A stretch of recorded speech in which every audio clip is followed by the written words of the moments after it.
Hey guys, welcome to Boxing Squared for boxing news and views from around the internet. The promoter for Anthony Joshua is talking up the prospect of a record-setting pay-per-view event for Joshua's fight against Alexander Povetkin at Wembley Stadium. Eddie Hearn has told Seconds Out in an interview, "We expect to break the record. Already the pre-buys are in excess of the Parker fight, which missed the record by about 40,000 buys. We expect this fight to break the record." He was then asked what exactly the record is. But he was a little bit hazy on the numbers there, but he said the Mayweather-McGregor fight was out in front, closely followed by Klitschko and Joshua, and then Parker-Joshua, which Hearn, he added, all three were within about 60,000 buys of each other. And recent estimates published put the Joshua and Klitschko pay-per-view numbers at over 1.5 million. So that's around the potential ballpark that we are talking.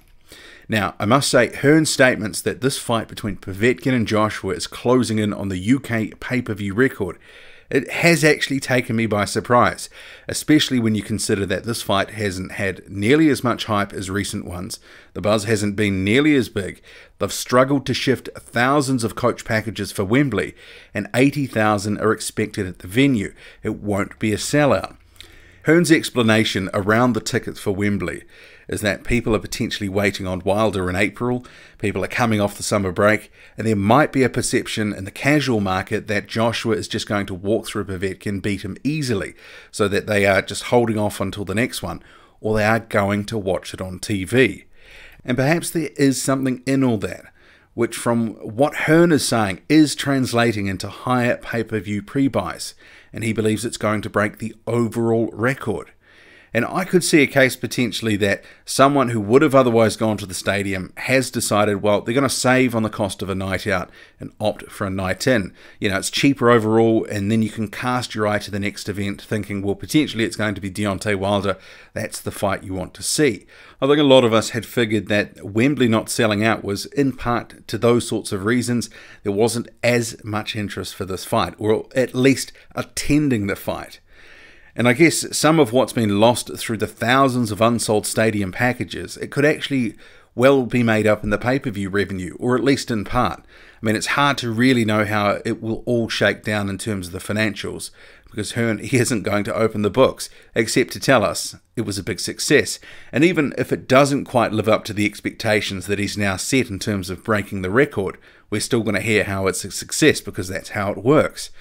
And related to that, the other thing to consider is this just a last-minute line from Eddie Hearn to talk up the fight, squeeze in a few more buys, and maybe the pre-buys, well, they're not as strong as he's making out, but he wants to push it on some more to build up that, well, there's a lot of interest over here, you don't want to miss this. I mean, it's just something to consider. I mean, he is a boxing promoter after all. We can't always take his statements at face value, and neither should we. We should always be questioning and probing.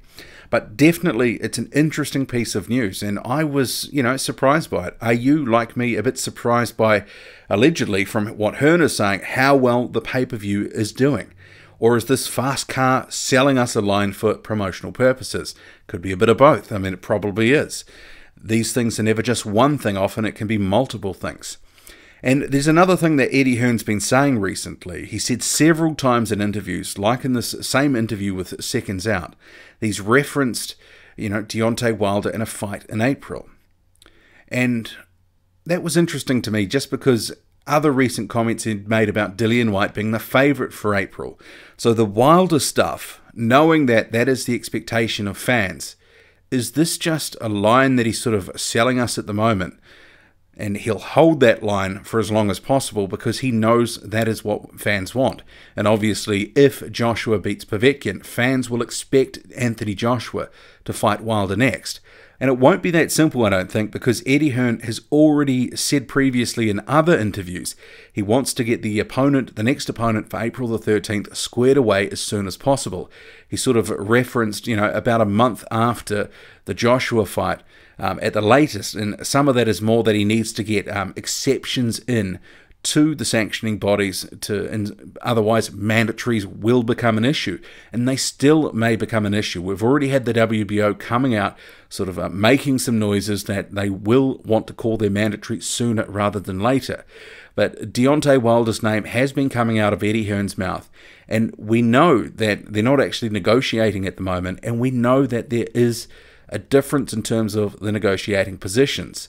Eddie Hearn has the $15 million on the table for Deontay Wilder. Deontay Wilder wants to reset negotiations. And he's got a fight coming up with Tyson Fury, so is negotiating now even really going to be a priority? Because you never know what's going to happen in terms of the Fury and Deontay Wilder fight when that is held later this year. Because if Wilder loses, well, obviously there'll be a rematch. But in terms of Eddie Hearn mentioning his name, is that just something to keep fans happy? You know, keep the prospect of that fight out there for as long as possible, when really he's lining up someone like a Jarrell Miller or more likely Dillian Whyte for April? I think we have to ask ourselves that. I mean, Dillian Whyte, Eddie Hearn has said he's the favourite for April, given where things stand. Just something to mull over.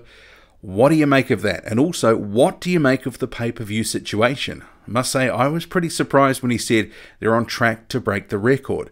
Given the lack of hype and everything else associated with this fight, it's been very quiet. Alexander Povetkin has really just come in to do his job, take his check, and obviously, you know, he sort of kept his head down. He hasn't bought into the hype, into the hoopla.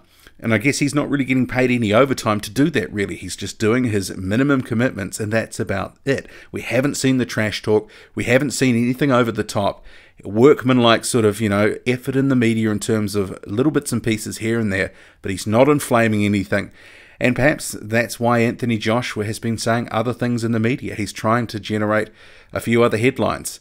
And we've heard him utter Deontay Wilder's name and Tyson Fury's name, even in his own fight week, which myself, I find that a little interesting because he's got Povetkin to focus on later this week. What do you make of it all? Drop a comment loud and often. Hit like, hit subscribe, follow me on Twitter, boxing_squared. I'm out.